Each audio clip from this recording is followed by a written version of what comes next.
নিশ্চয়ই পাশে থাকবো। সুমনবাবুরা যেটা বলছেন যে আগামী শীতকালীন অধিবেশনে নিশ্চয়ই সোচ্চার হব, কিন্তু আমার নিজের ধারণা এই সরকার মেয়াদ আর ফেব্রুয়ারি মাস পর্যন্ত। ফেব্রুয়ারি মাসে যখন ইলেকশন কমিশন 18তম বিধানসভার বিজ্ঞপ্তি দেবেন, তখন উনি কেয়ারটেকার মুখ্যমন্ত্রী হয়ে যাবেন।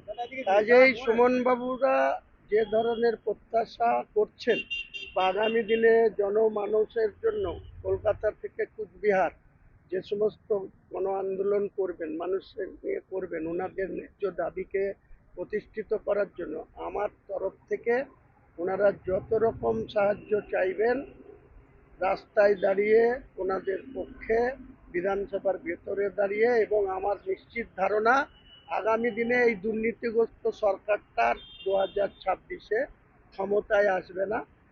যারা ক্ষমতায় আসবে, আমরা উল্লেখযোগ্য সিট নিয়ে বাংলার বিধানসভায় আসব এবং এনাদের মতো বঞ্চিত, অবহেলিত, লাঞ্ছিত এবং যাদেরকে এইভাবে প্রতারণা করে অন্য লোকদের পাইয়ে দিয়েছে, তাদের খুঁজে বের করব তারা দুর্নীতিকে প্রশ্রয় দিয়েছে এবং এনাদের ন্যায্য অধিকার ফিরে দেওয়া হবে। এটাই হচ্ছে আমাদের কথা।